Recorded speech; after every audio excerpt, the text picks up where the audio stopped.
Hey everybody, Nicole here. Today I want to talk to you about value-based spending. This is a practice that I work on with all of my clients because it's one of the most important and I think fun pieces of learning how to manage your money in a fresh, new way. So I like to think of this as optimization of how you spend your money in your life.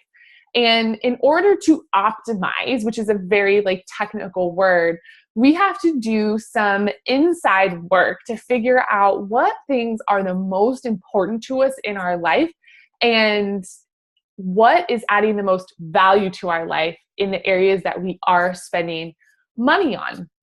If you can do the harder work of identifying what those things are and funneling your dollars into the areas that are adding the most value to your life and then cutting out the rest or cutting back on the rest, you will be able to balance your spending plans without feeling like you're cutting back because you'll be able to keep the things that are the most important to you.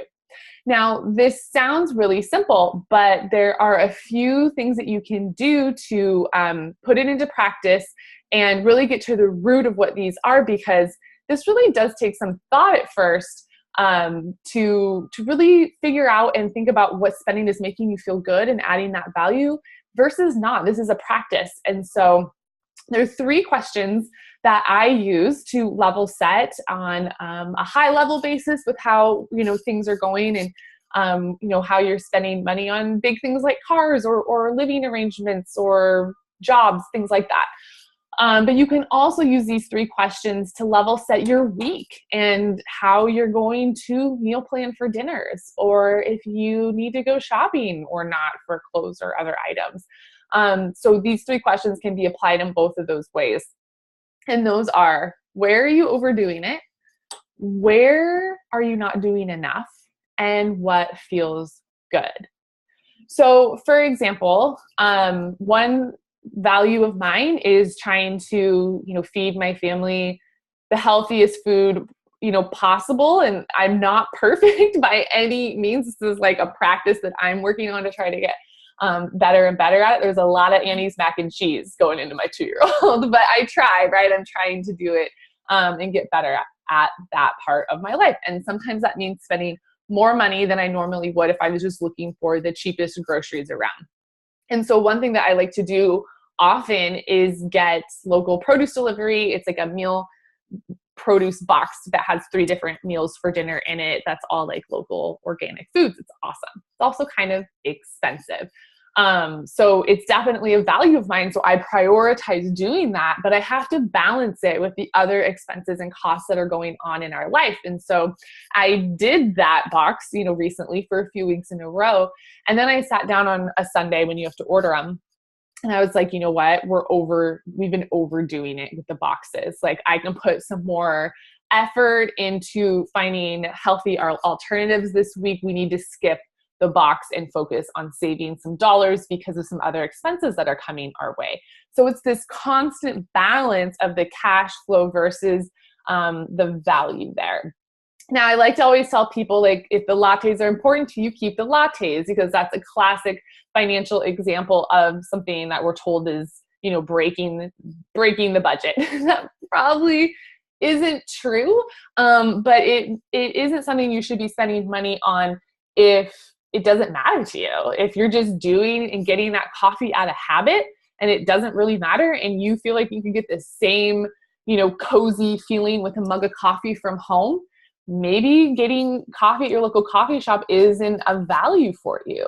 If on the other hand, like, you look forward to that daily interaction with the barista, you love the smell and the atmosphere of the coffee shop and getting to sit down and read the paper, like, that's probably bringing value to your life, and it's something that you should prioritize spending your money on.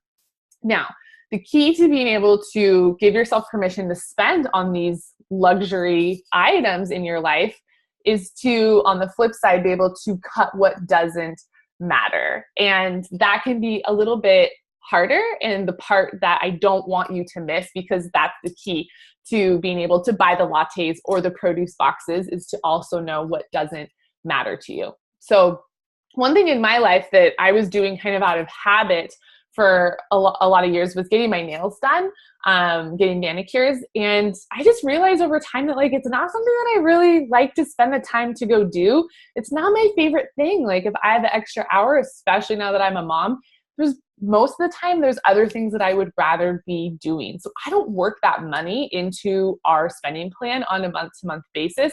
I funnel it into other areas. I still go do that from time to time when it works, but it's not a priority for me. And it's the first thing to get cut if there's other expenses in that month that need my attention.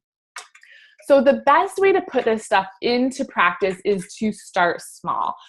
Start with one goal at a time, or one area of your life at a time that you can try to optimize.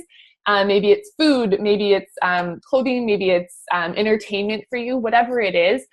Just try to notice what those small things are that you can be adjusting in your spending. This will snowball, it will grow, and you will get addicted to optimizing the good and cutting the bad. So this is a practice. It never ends. You're never going to get to a point where you're done.